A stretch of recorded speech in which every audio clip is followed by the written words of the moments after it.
Lakers back at home tonight seeking lucky number 7. We had 4 games in the NBA tonight. LeBron and AD were doing their thing, but they had no answers for Orlando's young star. Lakers coming into this one winners of 6 in a row, looking to keep it rolling. Reeves with the and one. Moments later, there's Depoy Davis. Orlando came into this game missing 3 starters on the night, including their young star in Paolo Banchero, but my goodness, do these Magic compete.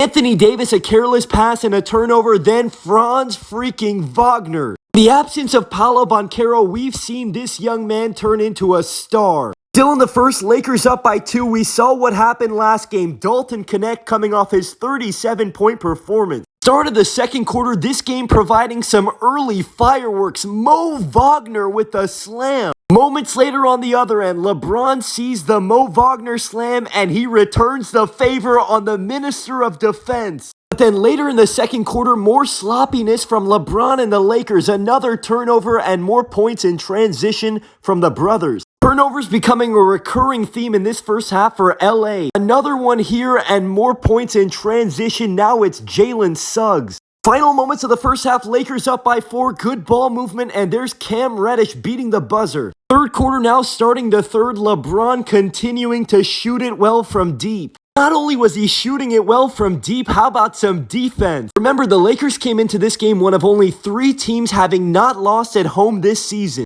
By the way, Orlando lost yesterday to the Clippers at the Intuit Dome. Tonight, though, looking for revenge, and Franz providing it. This was a heck of a back-and-forth battle in this third quarter. Tom Brady to Randy Moss, and 1. Start of the fourth quarter, if there's been one issue with the Lakers so far this season, it's their defense. They don't account for Mo Wagner. He hits a 3. But now here comes LeBron. We have seen this movie already this season, time and time again. LeBron in the fourth quarter, you better get a hand up. The Magic are a really good defensive team, but they didn't get the memo in the fourth. LeBron is on fire to start the fourth. Lakers running away with it. With 2 minutes to go and the Magic down by 2, don't tell that to Franz freaking Wagner. What a night. Lakers down by 1 on the other end. Davis no good, but here comes the OG soaring above the young fellas. Very next possession, there he is again. The OG soaring for the rebound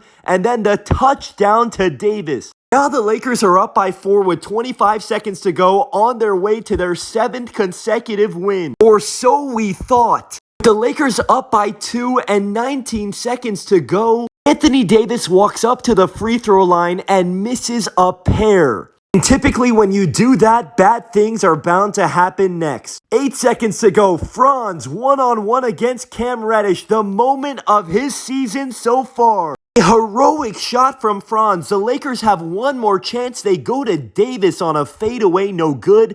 Orlando with the win of their season. I know he was the Eastern Conference Player of the Week, but I don't know how much the average NBA fan understands about Franz Wagner this season. 37, 11, and 6 on the road is star numbers for the Eastern Conference Player of the Week, and not only did he do that, they overcame great games from both LeBron and AD. It's one thing to beat the Lakers, it's another thing to do it when Davis has nearly 40 and LeBron goes 31, 10, and 7. This one is going to sting for the Lakers. The story of the game down the stretch, we all saw what happened. 3:40 to go. Austin Reeves misses a pair. Then LeBron goes 1 out of 2. AD goes 1 out of 2. And then AD goes 0 for 2. After the game, this is what JJ Redick had to say. JJ Redick said he's going to a dark place after the loss before clarifying he's going to his basement, turning off all the lights and rewatching film. Quote, "That's my therapy." That was an epic game. We had a few more good games tonight, including Toronto and Minnesota, and this might be my personal favorite court I've seen,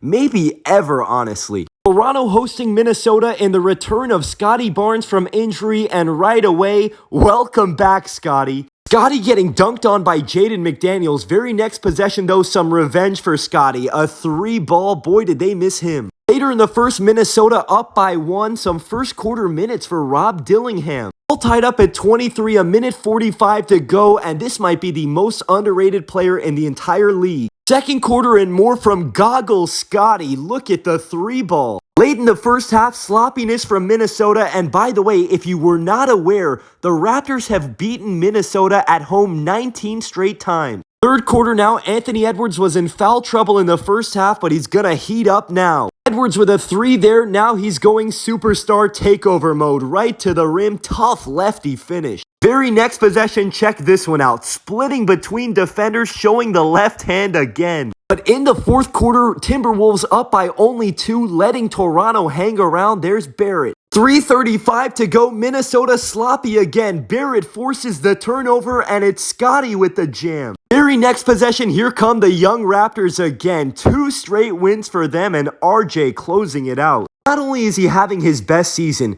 he looks like a completely different player since arriving in Toronto. 31-7 for Barrett tonight. The story of this game, though, for Minnesota became this possession right here. Rudy Gobert wanted the ball, and since Julius Randle didn't pass it, he purposely looked like he got a 3 in the key. Their chemistry continues to be a huge concern. Then later in the final moments of the game, check out this play. Randle's gonna zip it at Rudy, a turnover, and more concerns for Minnesota and a slow start to their season. Another fun game tonight out in the East, Hornets and Pistons, and last time they played, Brandon Miller had that game winner. All tied up with 7 minutes to go in the second quarter, here comes LaMelo. I don't even know what to describe it to. When LaMelo gets into one of these zones, he is different. Still in the second, now LaMelo feeling like he's back in his backyard in Chino Hills, reverse with the left and one. Third quarter, Hornets up by 10, LaMelo not done, inside hand finish. This is where you gotta love him because he senses the moment. He has Cade Cunningham on him, he steps back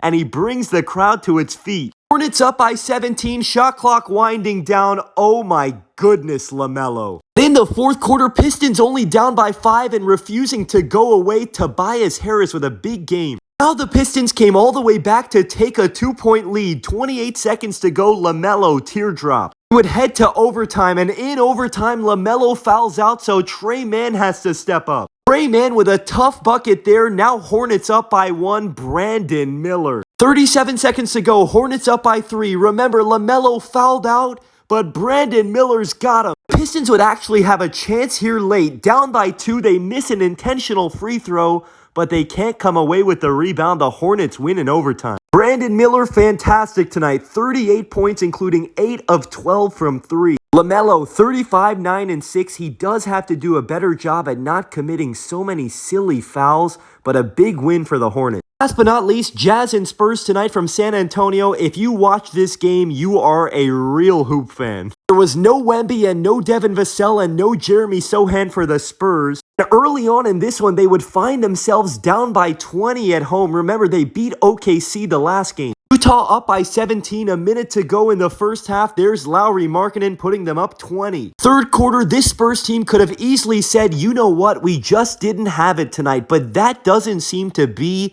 in their identity. Start of the fourth, the lead is down to 2. Charles Bassey was making a ton of big plays for San Antonio. Trey Jones ties it. Spurs now up by 1, 6:35 to go. Check out the effort here from the Utah Jazz. I have no idea what they're doing, but Harrison Barnes the dunk. Now in the clutch, Spurs up by 1, 4 minutes to go. We saw him in the clutch against the Thunder. Chris Paul with a huge 3. Now Spurs up by 5, a minute 30 to go. Their rookie putting it away. A 20-point comeback at home for the Spurs without 3 of their best players. I don't care who they played tonight. That is impressive stuff. No Wemby, no Vassell, no Sohan. Harrison Barnes leading the way with 25 and 10. Charles Bassey, the Energizer Bunny tonight, 6 blocks, 9 boards. And tomorrow we're back at it with the in-season tournament. 8 games to go through, including the Sixers looking to avoid a 2-13 start. We also got the young Blazers in Houston. We got the Pacers and the Bucks. Remember how much animosity they showed